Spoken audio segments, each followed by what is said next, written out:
بسم اللہ الرحمن الرحیم۔ السلام علیکم یا علی مدد۔ تمام مومنین سے درخواست ہے کہ ہمارے چینل PK ٹی وی کو لازمی سبسکرائب کریں تاکہ ہماری نئی ویڈیوز آپ تک پہنچ سکیں۔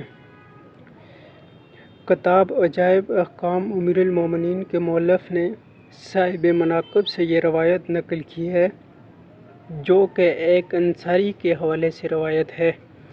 ایک مسافر نے اپنے اونٹ کو ایسی جگہ باندھا جہاں شتر مرغ کے انڈے بچے نکالنے کے لیے رکھے ہوئے تھے۔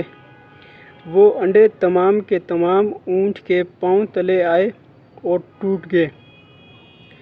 جس شخص کے اونٹ کے پاؤں تلے آ کر شتر مرغ کے انڈے ٹوٹے تھے وہ ادائیگی حج کے لیے احرام میں تھا۔ شتر مرغ کے انڈوں کے ٹوٹنے کی وجہ سے پریشان ہوا اور جناب امیر المومنین علی علیہ السلام کی خدمت میں حاضر ہوا اور تمام معاملہ بیان کیا کہ اس کا کفارہ کیا ہے۔ جناب امیر المومنین نے فرمایا کہ اونٹ کے پاؤں سے پامال ہونے والے ہر انڈے کے بدلے ایک اونٹنی کی قربانی خانہ کعبہ میں ادا کر، یا پامال شدہ انڈوں کی تعداد کے مطابق نر اونٹ مادہ اونٹنیوں پر چھوڑ دے۔ ان اونٹنیوں سے جو بچے پیدا ہوں گے وہی خانہ کعبہ میں قربان کر۔ اگر وہ اونٹنیاں بچے نہ دیں تو اس پر کچھ کفارہ نہیں ہے۔ وہ شخص رسول خدا کی خدمت اقدس میں حاضر ہوا۔ اس نے آپ صلی اللہ علیہ وآلہ وسلم سے جناب امیر المومنین کے فیصلے کی وضاحت چاہی۔ جب آپ جناب امیر المومنین کے فیصلے کو سن چکے تو آپ صلی اللہ علیہ وآلہ وسلم نے فرمایا کہ فیصلہ وہی ہے جو علی نے کر دیا۔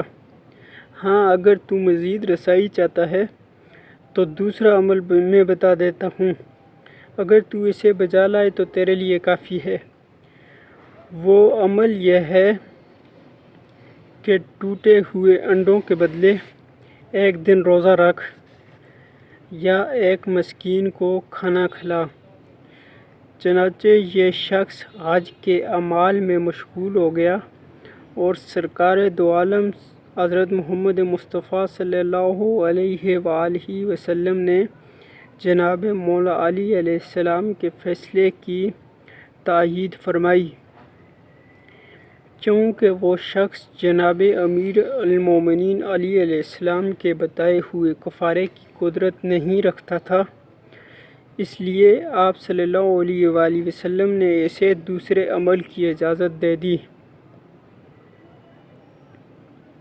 اگر آپ اس طرح کی مزید ویڈیو دیکھنا چاہتے ہیں تو ہمارے چینل PK ٹی وی کو لازمی سبسکرائب کریں تاکہ آپ کو نئی ویڈیوز ملتی رہیں۔